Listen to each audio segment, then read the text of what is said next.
उत्पात श्री वल्लभ मठ मुंब्रा या ठिकाणी आहोत। सध्या या ठिकाणी श्री गुरुदेव दत्त जयंती उत्सव याचा 7 दिवसाचा उत्सव इथं सुरू आहे। अविरत 24 तास 7 दिवस इथं विणावादन पारा जप आणि गुरुचरित्र वाचन अखंडपणे चालू असतं। असे मोठे 2 सप्ते या मठामध्ये प्रत्येक वर्षी होतात।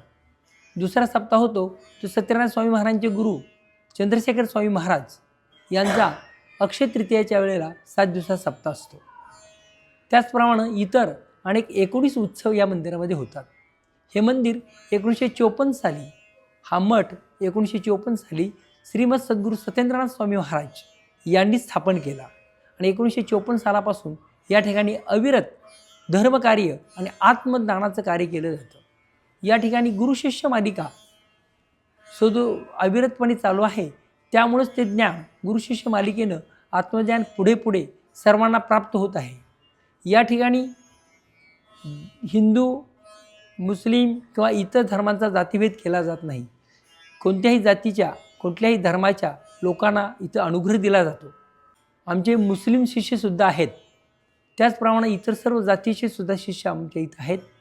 सर्व इथं भेदाभेद केला जात नाही। फक्त जो व्रतस्थ राहतो, त्या व्रतस्थ जो राहतो त्याला दीक्षा दिली जाते।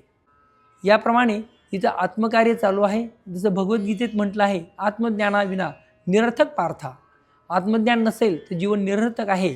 हा ध्वज खांद्यावरती घेऊन ही गुरुशिष्य मालिका चालत आलेली आहे।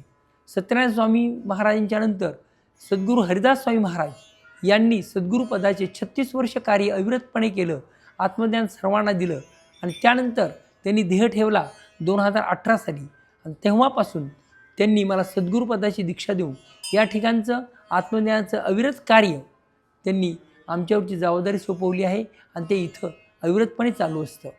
या ठिकाणी इमारत 80-81 वर्ष झाली हा भाग आहे। याला मेंटेनन्स करण्याची गरज आहे, ह्याचा जीर्णोद्धार करण्याची गरज आहे आणि त्याच्यासाठी आर्थिक मदत सर्वात महत्त्वाची असते।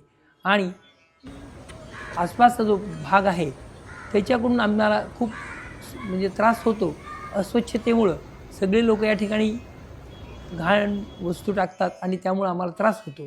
आर्थिक मदत व्हावी तर हे हिंदू धर्माचं कार्य अविरतपणे असंच आम्ही निश्चितपणे पुढे चालवणार आहोत आणि ते चालत राहील अविरतपणे। यासाठी आपणाकडून सर्वांच्याकडून मानसिक, आर्थिक आणि धार्मिक असे आम्हाला सहाय्य झालं पाहिजे अशी माझी विनंती आहे।